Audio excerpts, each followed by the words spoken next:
Olá, começando mais um programa TV Medicina e Saúde para você que nos acompanha através do nosso canal do YouTube e também das nossas plataformas de áudio, levando para você o melhor conteúdo sobre saúde.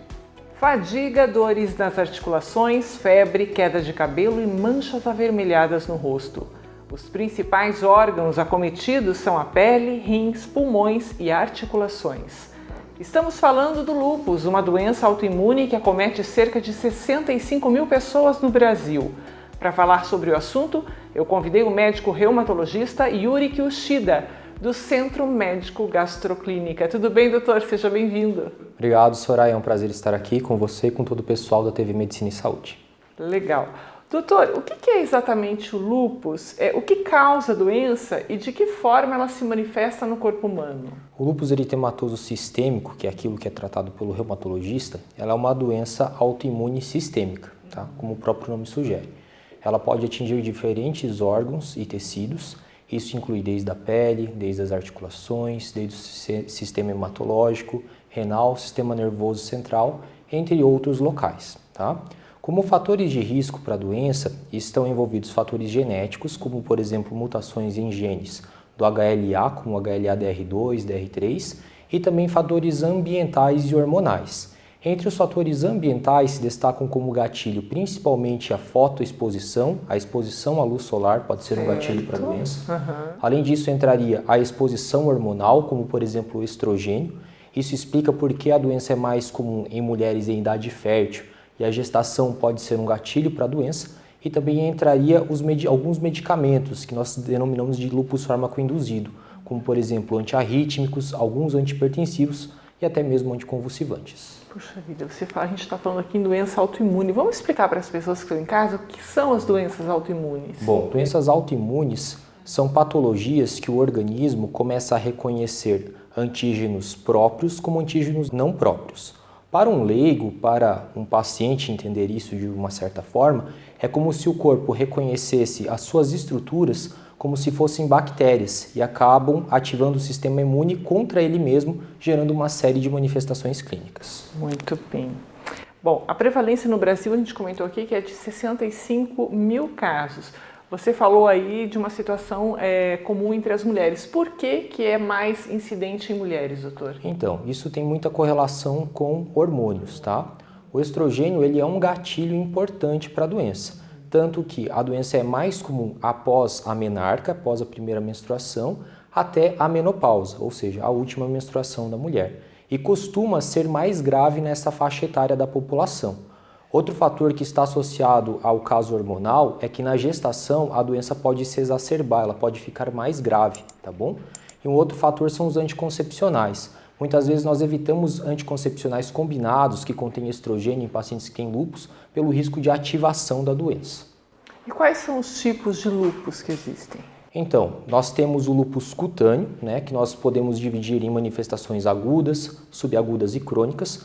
Normalmente esse tipo é tratado pelo médico dermatologista, mas o reumatologista sempre faz uma avaliação para descartar o outro tipo, que é o lúpus eritematoso sistêmico, que entrariam alguns critérios que entram pelo SLIC 2019, que nós levaríamos em conta tanto manifestações clínicas sistêmicas, como também alguns anticorpos que podem sugerir o diagnóstico da doença.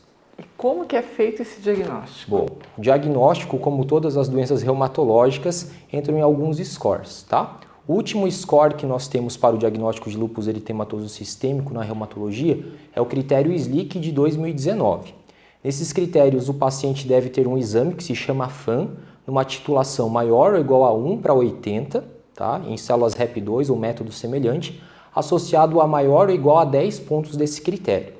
Nesses critérios, nós teríamos critérios clínicos, que entrariam critérios constitucionais, articulares, hematológicos, renais, acometimento do sistema nervoso, serosite, entre outros, e também entrariam alguns anticorpos, como por exemplo anticorpo anti-DNA dupla hélice, anti-SM, anticorpos antifosfolípides, além dos complementos.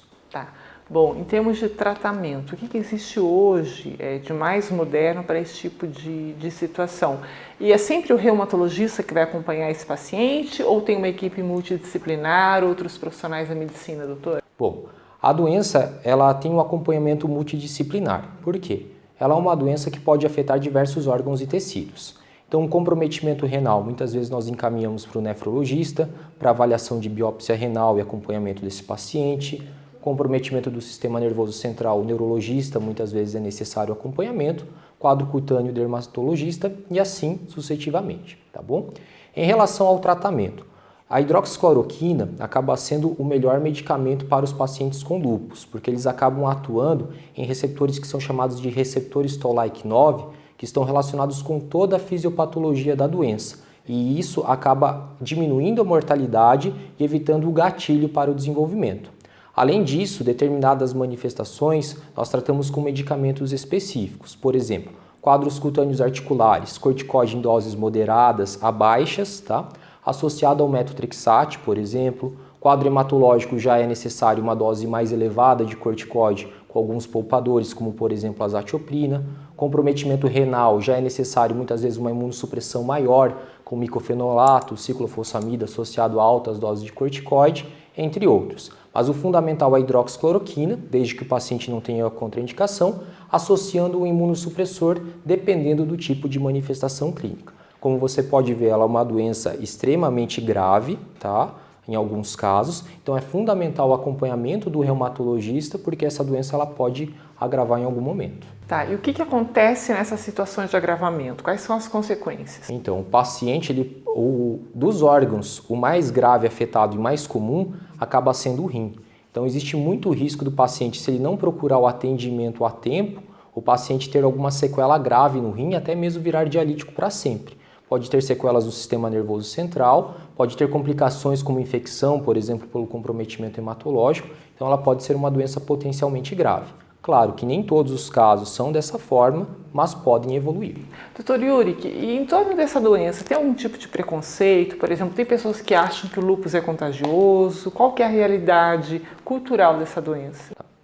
A doença em si, ela é desconhecida por muitos pacientes. Então não digo um preconceito, mas tem muita resistência em relação a abordar tratamento. Por quê? Muitas vezes os pacientes necessitam de tratamento imunossupressor ou tratamento com corticoide em altas doses e isso acaba criando uma resistência, principalmente por conta do corticoide, que é difundido como uma medicação ruim, né?